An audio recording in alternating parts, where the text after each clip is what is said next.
Salut tout le monde et bienvenue au podcast IMFC Radio propulsé par leschum.com édition du 26 mai 2026. Gavino de Falco avec mon bon ami Maxime Truman. Comment ça va, Max?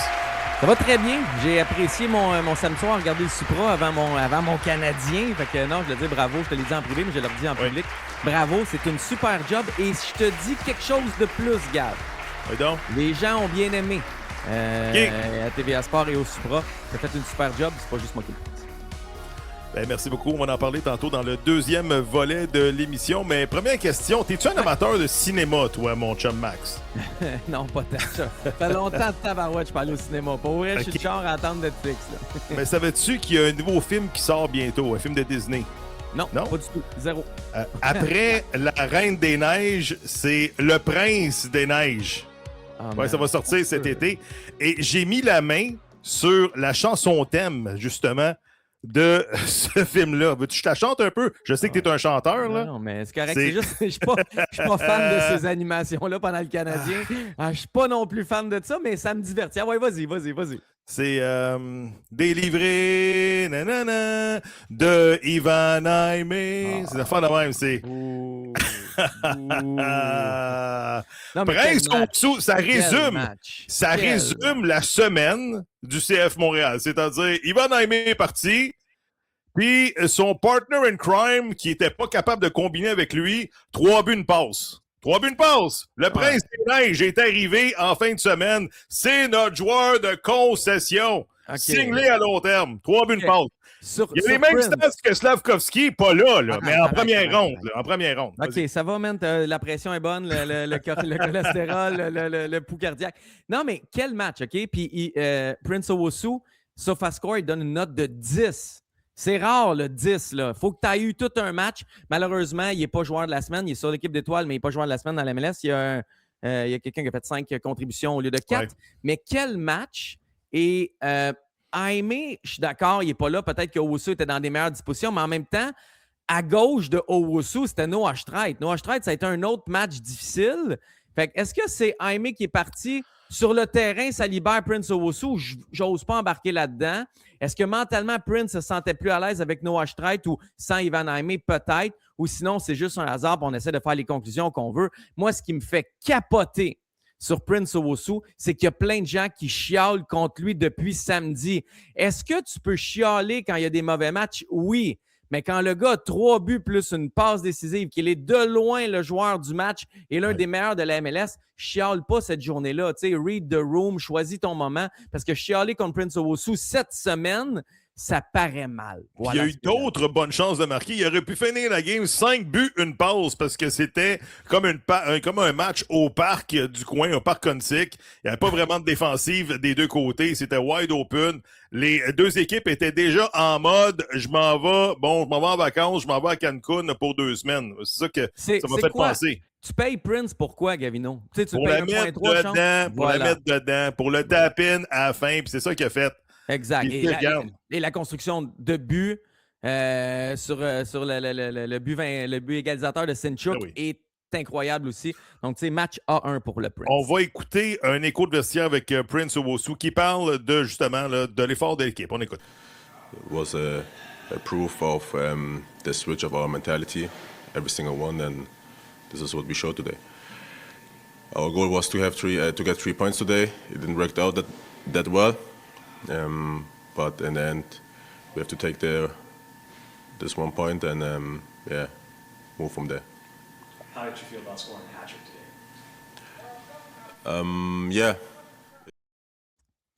Alors, Prince Owusu qui est quand même fier de l'effort de son équipe, qui n'ont jamais lâché. C'était 4-2 à la 92e minute. Tu sais, je veux dire, il y a bien du monde qui quittait dans le fond, le Audi Field, ils disaient, regarde, ils ont gagné, puis ils sont retournés à la maison, ils ont regardé dans le journal ou dans le iPad le lendemain. Écoutez, ça a fini 4-4, ce gars-là. Ben oui, ça a fini 4-4. Prince qui a bénéficié d'un penalty tard dans le match et ensuite, quelle passe de Wiki Carmona. Sérieusement, c'est un vol, ce trade-là. J'arrête pas de le dire. Quand que Wiki Carmona il est dans un bon match, tu sais tout de suite qu'il est au-dessus de la mêlée. La passe qu'il a trouvée, là, Prince, pour faire une passe à Sinchuk qui passait par là et contre 4-4. Sean Johnson ne m'a jamais vraiment impressionné comme gardien, même s'il a gardé les buts avec les États-Unis quelques années. Pour moi, ça a été un gardien, c'est pas mal un gardien au bout du rouleau, là, mais rien enlevé à l'Impact de Montréal qui s'est battu jusqu'à la fin. Puis tu sais quoi, on regarde le classement, c'est un gros point pareil s'ils veulent demeurer là, dans la course aux séries. Oui, tu as raison, mais en même temps, c'est 2 points échappés contre un adversaire direct qui est devant toi. Fait que, il y a 2 façons de voir. Le scénario du match, quand on revient d'un 2-4 à 4-4, c'est comme une victoire quasiment positive. En même temps, oui, c'est des points laissés sur la table. Tu sais, tellement de choses à dire sur ce match-là.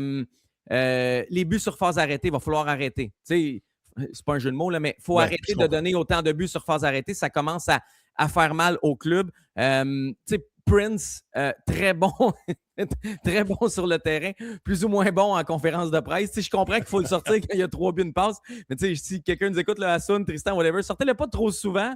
C'est Colin, que même tu le mets à 2, tu le mets à 2 fois pour l'écouter, puis c'est encore lent, là, je veux dire, mais en tout cas, un beau match. C'est pas sa langue maternelle. Moi, je vais te poser une question, Gavino, OK? Je regardais le match en première demi en différé le soir, puis je regardais Noah Streit, que j'aime par séquence et par d'autres séquences, est très gêné. Est-ce que Alexander Goubouglo serait pas capable de faire la même chose si on le mettait à l'aile gauche au lieu de le faire jouer en doublure en défense latérale? Il a été formé comme ailier. Il aime le duel, le dribble 1v1.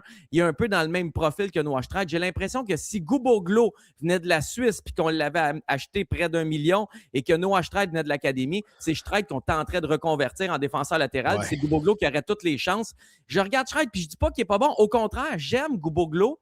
Je pense que ça vaudrait la peine de lui donner quelques minutes de le tester. Là, on fait 2 amicaux pendant la pause de la Coupe du Monde. Essayons Goubouglo à l'aile gauche. Je ne te dis pas qu'il va remplacer Ivan Aimé ou que c'est un joueur désigné, là, mais tant qu'à mettre Streit comme ça constamment, j'aimerais ça qu'on donne une chance à Goubouglo. Je l'avais aimé, Goubouglo, dans les images qu'on nous avait fournies au camp d'entraînement. On avait vu, je pense qu'il avait enroulé un tir au 2e poteau. Il avait marqué.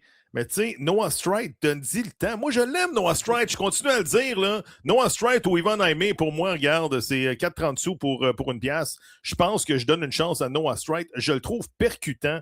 Je te le dis, sois patient avec ce gars-là, puis il va te faire mentir, Max. Je pense que tu vas ravaler ton spaghette de travers. Noah Streit, je pense que it's the real shit. Excuse-moi de mon expression, mais donne-y du temps. Il va être bon. J'ai encore confiance. J'ai pas lancé la serviette. Je dis juste que il manque d'efficacité. Il manque, on le reprochait à Ivan Aimé. Noah Streit, en ce moment, fait des bonnes choses, mais en même temps, ça donne rien. Il ne participe pas à la création offensive. Il y a un poste d'ailier. Puis par moment, je me dis, Colin, donnons une chance à Goubouglo. C'est juste ça. Après ça, c'est pas un désavant à avoir Noah Streit. On sera patient, comme avec Sinchuk. Je suis patient. Surtout les jeunes, il faut être patient encore plus longtemps. Mais tu me parles de patience. Je comprends, mais là, tes joueurs internationaux, il faut les faire jouer à un moment donné, là, parce que le banc est rempli de joueurs internationaux. OK. Tu sais, à un moment donné, non, mais tu comprends ce que je veux dire? Tes joueurs internationaux sont supposés voler la job de joueurs locaux parce qu'ils sont supérieurs. Tu regardes le banc, là, le banc des estrades, là. Lochenko, après ça, tu as Opoku des fois, Sunusi, tous des joueurs internationaux qui sont supposés être sur le terrain pour faire la différence. Nous autres, ne sont pas habillés, ne sont pas assez bons. Les 3, tu sais, je veux dire, Aimé, c'est un prêt.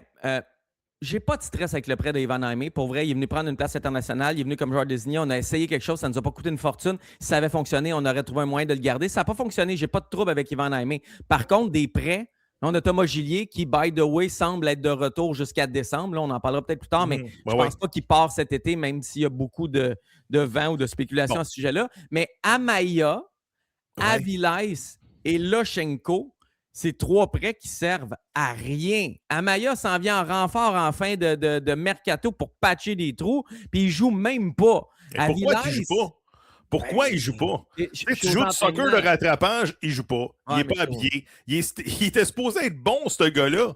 J'ai l'impression qu'il n'est pas arrivé ici. Une équipe semi-pro, je sais que c'est du semi-pro, mais il avait quand même bien fait. Il avait de l'air en forme. Là, Lochenko a marqué. Là. Non, mais si on va aux entraînements, là, je te le dis, Amaya, tu vois qu'il y a du ballon, il combine vite, mais il ne joue pas comme quelqu'un que tu regardes et tu dis il faut vraiment, vraiment y donner une chance. Je pense qu'on s'attendrait à ce qu'ils soient encore meilleurs dans les entraînements. Puis, n'oublie pas, les coachs regardent les films des entraînements. Donc, ils sont à l'entraînement et ensuite, ils regardent ce qui a été fait. Donc, je pense qu'il y a un petit problème à ce niveau-là. C'est-tu la motivation? C'est pas une question d'attitude. On me dit qu'il est top, là, mais il manque-tu de motivation? Je sais pas.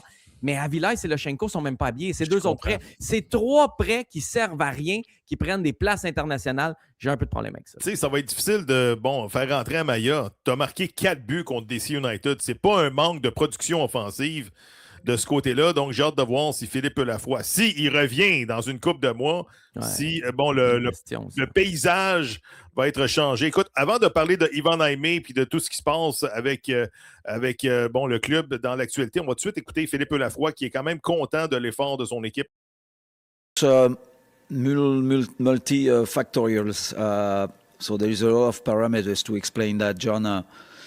So the way we're playing, the way we're training, they believe in the new project, in the new identity. So when you believe in something, you're ready to be involved in, to put your energy, your trust on each other. You know, the smile came back, and then because they're sharing good emotions, they're ready to fight for each other. And like you said, John, you know, maybe a month ago we would have lost this game 5-2 or 6-2, and so the mentality is back because of all these parameters.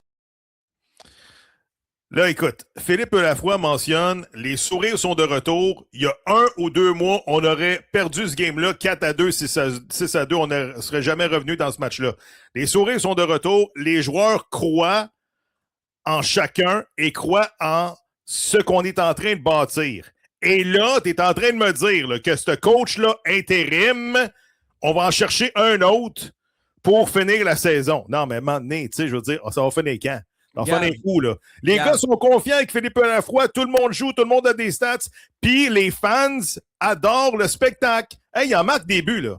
On marque souvent des buts. On ne demande pas à une équipe championne, un club de 500 qui marque des buts puis un spectacle. Si j'étais sur le comité, OK, mettons, Saputo par alliance ou de naissance ou whatever, puis on m'a demandé mon opinion, je dirais de garder Philippe Lafroy parce que si tu amènes un coach de l'extérieur, 2 choses. La première, est-ce qu'il a des chances de faire mieux que Philippe Lafroy? Ça va être difficile de faire mieux.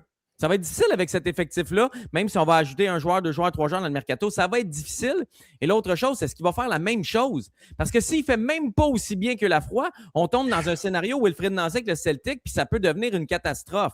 Et s'il fait aussi bien, on va avoir payé plus d'argent, va s'être compliqué la vie pour amener quelqu'un de l'extérieur qui ne connaît pas la maison, alors qu'on a un ici qui est apprécié. Des joueurs, des partisans, des médias, parce qu'il est agréable en point de presse. On peut lui poser la question qu'on veut. Il nous répond. Je veux dire, on a une relation avec lui. Je ne vois pas pourquoi on le remplacerait. Cela dit, OK, je viens de tout dire ça, mais je mets une pause. Quand quelqu'un me demande une prédiction, moi, là, je me dis, avant de donner ma prédiction, je vais faire comme si j'étais obligé de sortir 1 000 $ de mon compte et le mettre sur ça. Fait que quand on m'a demandé Hurricanes ou Canadiens va gagner à Cube Radio, j'ai dit Hurricanes parce que j'ai dit si on m'oblige de prendre 1 000 $, sur qui je le mets? Pas des prédictions lancées en l'air, tu m'obliges. Je le mets sur les Hurricanes. Si tu me demandes de mettre 1 000 $ sur Lafroy est-il le coach lors du championnat canadien en juillet ou dans le Derby torontois pour relancer la saison MLS au Stade Saputo à la mi-juillet, je vais te dire que je le mets sur non. Hein? Non, arrête. Je m'en vais dire, voilà 500$, puis on va se splitter le cash. Attends. Non, là, tu lances une bombe, là, parce que là, explique-moi ton raisonnement. Tu es en train de me dire que Lafroy, selon ton gut feeling, il va retourner benchwarmer puis placer des cônes dans 2 mois quand il a prouvé qu'il est capable de soutirer le maximum de ces joueurs-là qui, on sait, présentement, ont la plus petite masse salariale de la Ligue, puis ils font quand même bien, là. Ouais. Là, explique-moi ça, là. Vas-y, je me croise les bras, puis j'écoute. C'est pas ce que je ferais, OK? Je le dis à l'avance. Je ne demande pas ça. J'espère que Philippe Lafroy va revenir. Ce que j'entends, ou en tout cas ce que je perçois, c'est quand on a dit que Philippe Lafroy était un caretaker puis qu'il n'était pas un candidat là-dedans, c'est qu'on avait déjà un plan et que ce plan-là, il allait se mettre en branle en juillet ou en juin et non pas en avril. Et il était là pour attendre que le plan soit en branle. Je peux me tromper, j'espère me tromper. De ce que je comprends, Gavino, il y aurait plus de chances Lafroy ne revienne pas, qu'il revienne. J'ai entendu toutes sortes d'affaires. J'ai entendu coach portugais. Je me suis questionné, je suis allé loin, là, je me suis questionné sur le retour de Mauro Biello, le retour de Wilfred Nancy. Wilfred, on m'a dit que c'est pas ça, là, et que c'est impossible qu'il revienne. J'ai regardé toutes les avenues possibles. J'ai parlé avec une vingtaine de personnes et personne n'est sûr. Personne n'est convaincu. Beaucoup de monde pense que Lafroy devrait revenir, mais dans les faits, sur le terrain, il y a beaucoup de gens qui pensent qu'il ne reviendra pas comme mais un plan, ça s'adapte, là, ça se change également. Voilà. Il faut être capable. Il faut ne pas être têtu, entêté, borné, whatever, avec ton plan de départ. Et en même temps, mettons Gavino, qu'on fait venir quelqu'un d'autre, il faut que ça soit un sure shot. Tu peux pas amener. Mais c'est qui ton sure shot? Si tu vas chercher un autre Européen, qui n'a pas vraiment d'expérience en MLS, qui ne sait pas c'est quoi du GAM, du TAM, puis des joueurs internationaux, puis j'ai pas le droit d'en habiller 4, puis dans le championnat canadien, comment ça se fait ça me prend 3 Canadiens? Écoute, on repart pour un 3e camp d'entraînement cette année. Je te le dis, là, je suis sérieux. Si Philippe Lafroy ne sera pas de retour au mois de juillet, c'est mon dernier épisode. Non, c'est mon dernier épisode. Je te dis, c'est mon dernier épisode. J'ai dit là, c'est assez l'approximation. Là. Je l'avais dit, Yvan Aimé, je l'aimais pas. Il est parti, parfait, ils m'ont écouté. Puis je pense qu'ils ont fait la bonne affaire. Mais là, si Philippe Lafroy quitte. Ouais, on attendra de voir le candidat. Je te dirais tire la plug, puis je vais aller couvrir du ballon chasseur, Calique. Je te dis. Je t'ai pas dit que c'est 95-5. Là. C'est peut-être 55-45. Tout le monde hésite. On le sait pas, mais si j'étais obligé, je t'explique mon concept. Si je suis obligé de mettre de l'argent avec ce que j'entends, j'ai pas le choix de le mettre à « il ne revient pas ». On verra. J'espère me tromper. Je suis pas, comme je dis, j'annonce pas quelque chose en ce moment, là.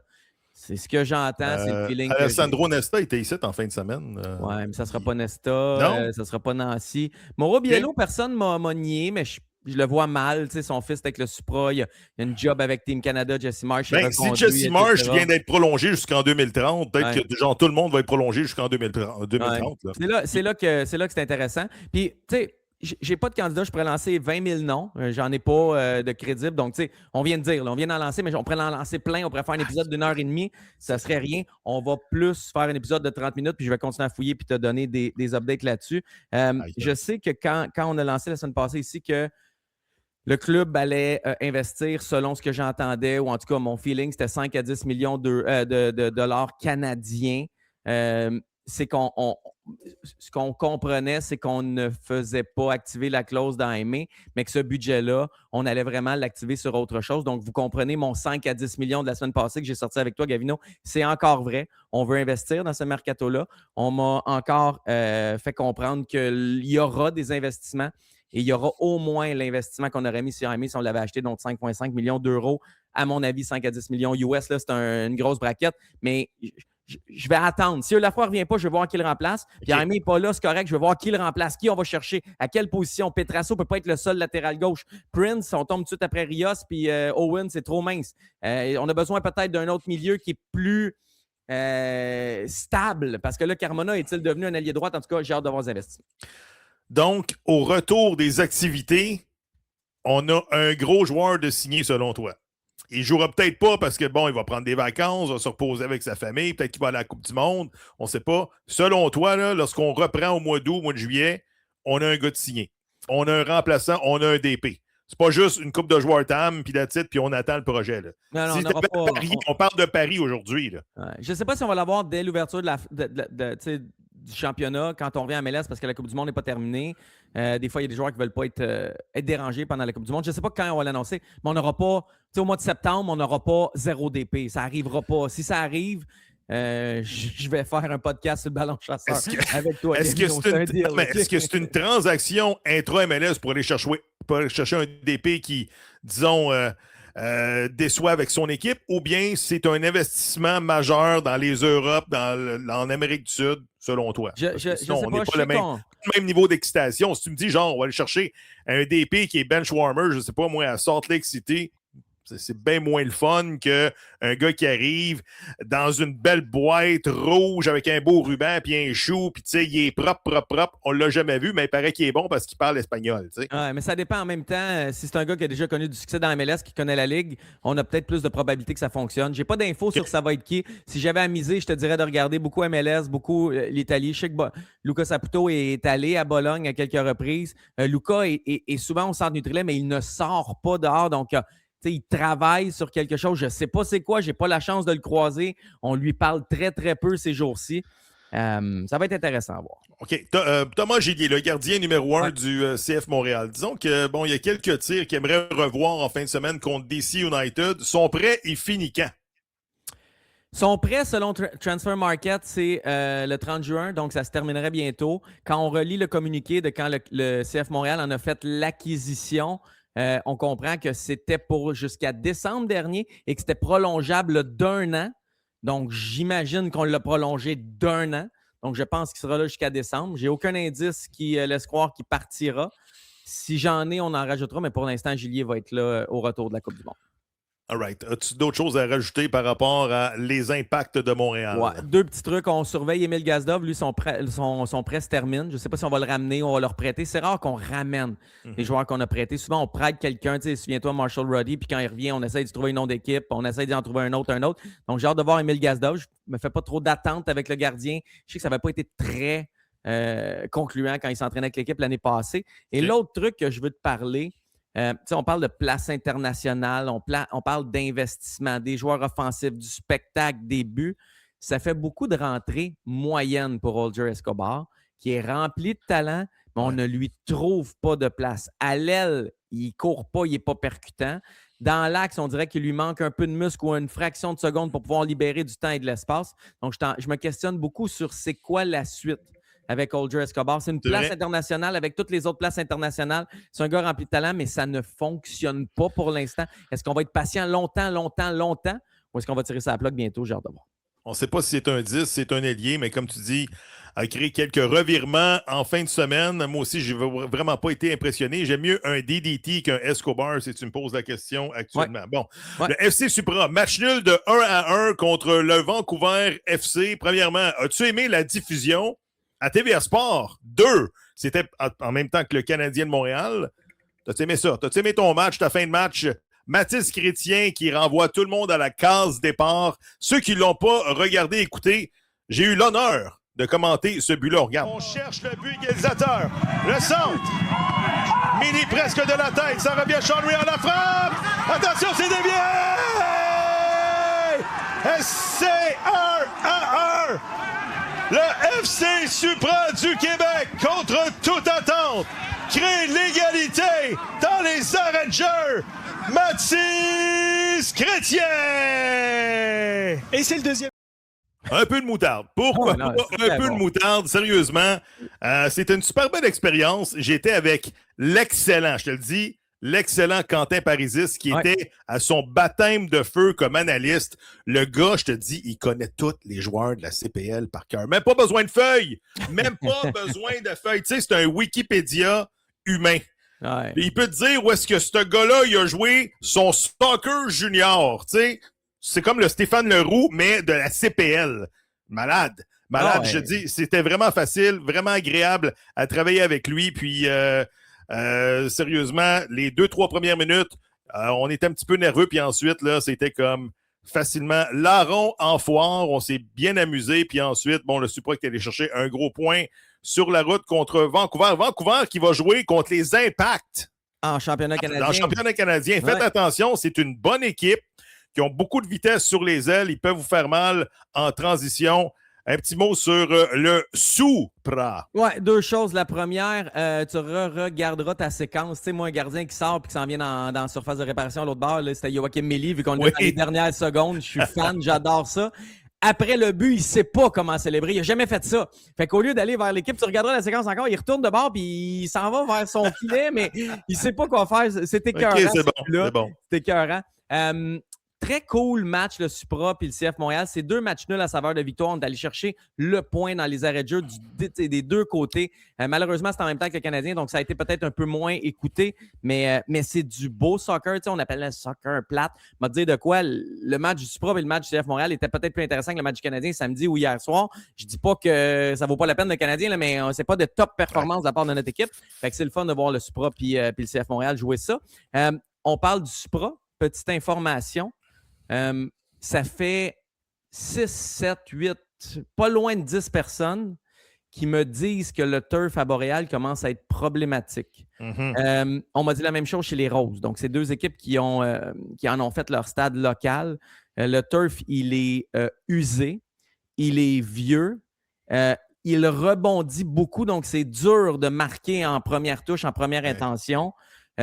Ça fait mal. Il y a des gars qui visitent, il y a des Québécois qui jouent ailleurs dans la Super League du Nord ou en CPL, qui viennent jouer ici puis qui disent ressentir des douleurs qu'ils ne ressentent pas après autant de minutes dans d'autres stades. Il y a une étude qui a été faite, on me dit qu'il est théoriquement encore bon 2-3 ans, mais écoute, il va falloir remplacer cette surface-là l'année prochaine parce qu'on ne peut pas continuer à être pro. C'est correct pour du amateur, U14, c'est bien le fun, ou Coupe Québec, là, mais quand tu arrives professionnel, on ne peut pas avoir cette surface-là. Donc, c'est à surveiller la surface du stade olympique là, qui était à vendre 250 000, il n'y a eu aucune mise, donc peut-être qu'elle pourrait baisser, peut-être que ça pourrait être une autre surface, mais c'est un problème. Et l'autre truc, Gavino, c'est l'éclairage. Les lumens des lumières sont bas. Sont dus, il faut mettre plus d'éclairage parce que quand le soleil se couche, tu vas y retourner, là, on est allé ensemble. Il y a quelque chose qui se passe, il manque d'éclairage et ça, les joueurs le ressentent et le réalisent. Je te répète, là, quand tu joues en U14, U15, tu te promènes de parc en parc, c'est correct, là, mais quand tu es professionnel, tu t'attends à un niveau de constance de stade en stade. Très bon point. On va surveiller ça de très près. Vendredi prochain match du FC Supra. En même temps, encore une fois, que le Canadien de Montréal, tu sais, je veux dire, ils n'ont pas de break. Le Canadien qui monopolise tout le monde et tout ça. Bon, c'est contre l'Inter Toronto. Je pense que Toronto est 3e présentement dans le championnat canadien. Un match à surveiller. Tu connais-tu Cocotte en terminant l'émission? Tu connais pas Cocotte? J'ai vu tes... j'ai vu le vidéo de son péno, j'ai vu ton commentaire, etc. Je ne sais pas c'est qui ça... T'es plus jeune que moi, Max. Là. Tes enfants, c'est sûr qu'ils connaissent Cocotte, là. Cocotte. Je peux même pas croire que c'est une streamer québécoise. Je viens de voir notre show, là. C'est dans le... Attends une minute, c'est là? Non, c'est l'autre bord. Oui. Là, c'est écrit Cocotte depuis tout à l'heure. Streamers québécoise. Ariane Vallière, cette semaine, en fin de semaine, au Parc des Princes. Là où Dembélé joue, là où Mbappé a marqué, là où l'équipe de France a gagné plusieurs matchs internationaux. Cocotte, la Québécoise, s'exécute en fin de semaine pour marquer un but contre l'Angleterre. On regarde. Notre Française naturalisée. Car elle est canadienne, mais pour nous ce soir, elle est française, Cocotte. Bah tiens, Freddy, à toi l'honneur. Cocotte qui s'élance. Allez, Cocotte. Ah oui, sur fond des filets. Sur fond des filets, petit filet gauche. C'est notre meilleur espoir, Cocotte. La francophonie. C'est un bonheur de voir ça. Qu'est-ce qu'elle est douée. Elle n'a rien à envier à la plupart des gars qui sont là. Donc elle est comme... Malade. Je sais que c'est stagé, là. Je sais que c'est un spectacle. Mais as-tu vu la foule en délire? Puis même le commentateur, j'ai le goût d'y croire. Puis by the way, j'enlève rien à Cocotte, hein? J'enlève rien à Cocotte, là, mais... c'est un penalty super bien tiré. Je m'excuse, là. Dans un match professionnel, ça rentre, ce tir-là. Pression, t'as tout le monde qui te regarde, t'as des millions de fans qui regardent à travers le monde. Ariane Vallière, from Montreal, Québec, scores. Sérieusement, es-tu française? Parce que là, non, québécoise. Québécoise. Salutations, Cocotte. Mais tant qu'à parler des filles, je vais prendre quand même un petit 30 secondes, une minute, parler des Roses, parce que ça m'intéresse plus que Cocotte, personnellement. Les Roses, ça a été annoncé, match le 29 août au Stade Saputo. C'est contre Halifax. On veut battre le record de 15 000 qui a été fait l'année passée à Toronto. Et les Roses ne niaisent pas, là. Cette saison, c'est 4 victoires, aucune défaite, 1 nul, 11 buts pour, 3 buts encaissés. Robert Rositoyo, qui est l'entraîneur de l'équipe, fait très bien. Il a su pas amener les ajustements à son équipe. Puis il est sur sa dernière année de contrat. Donc, j'ai hâte de voir si on continue à gagner comme ça. Ce sera un peu le même genre de discussion qu'avec Philippe Lafroy, du genre, il fait bien, personne ne peut faire mieux. Est-ce qu'on lui donne un nouveau contrat ou pas? Je sais qu'on en parle moins, c'est les Roses, mais Robert Rositoyo, c'est très intéressant ce qui va se passer avec les Roses à Laval. Petite parenthèse, terminer l'émission. Yvan Aimé, étais-tu triste? As-tu pleuré un peu? Y a-tu quelqu'un qui t'allait le reconduire à l'aéroport? Je veux dire, y avait-tu des amis dans le club? Je sais pas. Je pense que c'est Hans? C'est Hans ou. Ouais, c'est Hans qui a dit qu'il avait fait ses adieux à l'équipe jeudi. C'est quand même. Là, je sais qu'il y a pire, là. OK? Je le sais qu'il y a pire. Mais c'est quand même poche. Tu te fais prêter à. Ton club ne veut plus de toi. Tu te fais prêter à gauche, à droite, ça ne fonctionne jamais. Je sais que tu gagnes de l'argent. Je sais qu'il y a de la vraie misère dans le monde. Je ne suis pas en train de comparer ça avec les itinérants sur Notre-Dame. C'est pas ça. Mais tu me poses une question, c'est Yvan Aimé. On va parler d'Yvan Aimé. C'est quand même. Tu te fais rejeter constamment. Là, il retourne à Porto. Je ne sais pas où il va jouer. Il va. Là, ils sont en vacances là-bas. Écoute, j'ai aucune idée. Toucher un salaire de 2 millions avec l'Impact, là. Tu ne toucheras jamais 2 millions ailleurs, là. Son contrat, en fait, son contrat lui donne encore un salaire comme ça pour 2 ans, je pense. Ouais. Mais après ça, puis qui va se lancer pour l'avoir? Qui va payer pour avoir ce prêt-là? Parce que les rumeurs... Moi, là, Andy Coronado a sorti une bonne info. C'est à 2,5, le CF Montréal n'en voulait pas. Je te confirme qu'à 2,5, il n'en voulait pas. Béton, OK? Salutations, Andy. Très bon. Mais moi, je peux te confirmer qu'à 1,75, on ne le prenait pas non plus.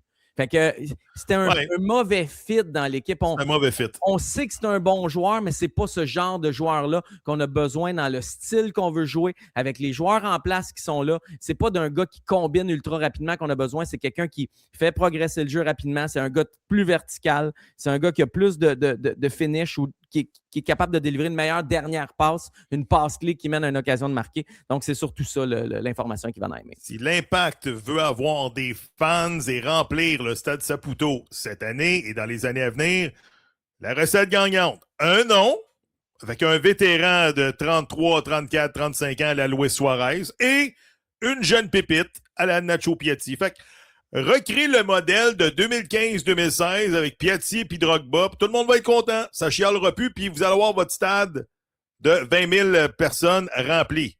En tout cas, je ne charge rien, comme dirait Tony, pour les conseils gratis. Hey, c'est déjà la fin de l'émission. Tu fais quoi cette semaine?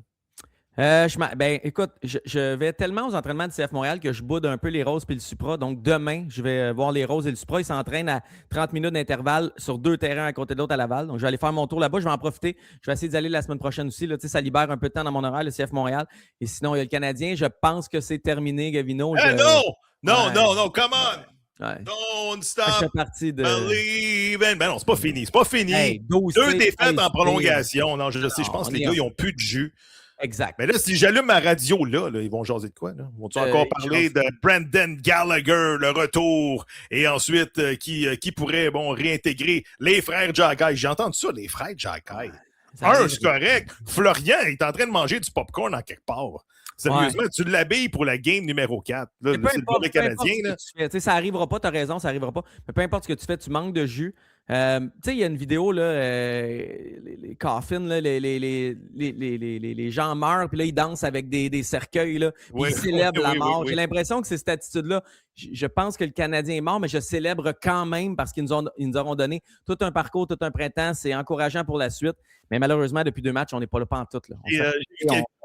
Tantôt, c'est vraiment... Là, je dis n'importe quoi, là, mais il y a quelqu'un qui a écrit tantôt pour allumer des feux sur Internet. Il a dit « Moi, je ferai un trade cet été, Cole Caulfield contre Brady Tkachuk. » Là, je dis « Tabarouette, arrête de niaiser. » Là, en lisant les commentaires, oui, le gars, il réplique « Ouais, mais c'est parce que Floride a échangé Jonathan Huberdeau, un gars de 100 points, OK, à Calgary pour Matthew Tkachuk, puis ils ont gagné 2 Coupes Stanley avec ce trade-là. » Là, je dis, ouais, c'est pas.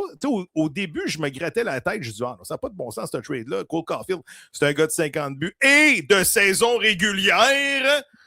Et, non, mais sérieusement, je pense que c'est le temps de le tasser. Mais non. C'est un gars qui t'amène en série, va nous amener en série encore. C'est le temps d'amener d'autres joueurs qui sont davantage des joueurs de série. Je ne pense pas qu'enlever Caulfield soit la solution, même s'il me déçoit ce printemps. Manque un deuxième centre. Hey, c'est déjà la fin de l'émission. Je sais que Nilton va écouter l'émission puis il va dire « Colin, de maudit volet hockey ». Ben, c'est ça. Nous autres, on parle de hockey dans mon podcast. Hey, sur ce, Je te souhaite une bonne semaine. Moi, j'ai plus le temps de faire de podcast là, parce que je déménage cette semaine. Il faut que je fasse mes boîtes. Bonne Puis on boîte. va revoir Bon la déménagement. semaine prochaine, peut-être, dans mon nouveau sous-sol à Mascouche. On Au regarde nom du monde. J'irai faire Ouais. un tour. Oui, au nom de Maxime Trouman, ici Gavino qui vous dit à très bientôt. Puis on se voit au stade Canada-Irlande le 5 juin au stade Saputo. Bye bye tout le monde. Salut, bye.